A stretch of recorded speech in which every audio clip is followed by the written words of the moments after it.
parler justement de la cause de la tuberculose ici en Belgique.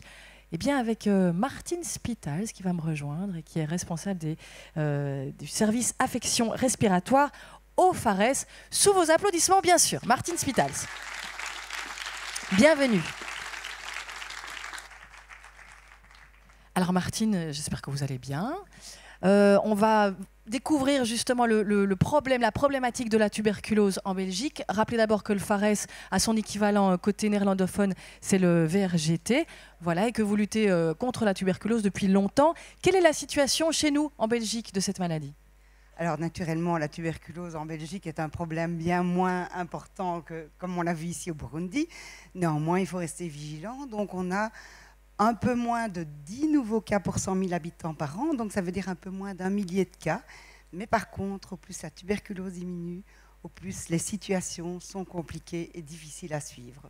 On va reparler justement de la difficulté du combat ici en Belgique. D'abord, peut-être rappeler comment ça a commencé, le déclin de la tuberculose. C'est une maladie qui était très présente chez nous et en Europe. Alors c'est une maladie qui était présente dans le monde entier.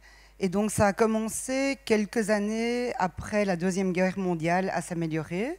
Et il y a deux raisons à ceci. D'une part, le niveau de vie des personnes qui s'est amélioré, puisqu'on sait que c'est une maladie de la pauvreté, donc le niveau de vie a eu énormément d'importance. Et l'apparition des antibiotiques au milieu des années 60. Donc là, on a pu donner des médicaments pour guérir de la tuberculose. Et ces médicaments sont très efficaces, évidemment.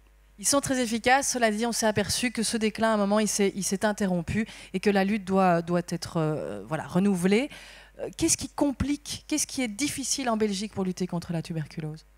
Alors, ce qui est difficile, c'est que les populations les plus souvent touchées actuellement sont des populations qui ont beaucoup d'autres problèmes. Donc, des problèmes de logement, de savoir s'ils vont pouvoir se nourrir dans la journée. Donc ça touche quand même les populations les plus fragiles, éventuellement les personnes qui sont dans l'illégalité, la peur d'être expulsées. Donc leur priorité n'est pas leur santé. Et c'est ça qui rend les choses difficiles, surtout qu'on sait que le traitement de la tuberculose, même quand elle est sensible, multisensible aux antibiotiques, c'est long, puisque c'est minimum 6 mois.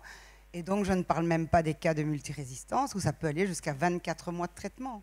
Ça veut dire que concrètement, jusqu'à présent, vos équipes couraient un peu derrière les patients, parfois dans la rue.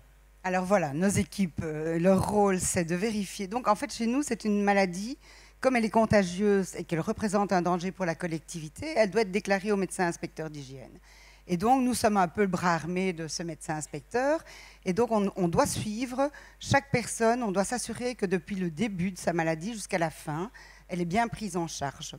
Et quand ce n'est pas le cas, eh bien, on met en place un encadrement de la personne, mais il y a des personnes qui vivent effectivement dans la rue.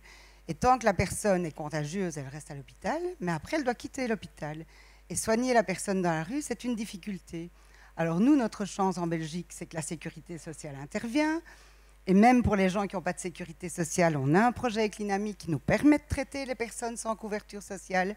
Mais il nous restait le côté alimentation, mais surtout le logement. Et c'est là que nous avons fait appel à l'Action d'Amiens et qui, naturellement, on collabore déjà depuis de très nombreuses années.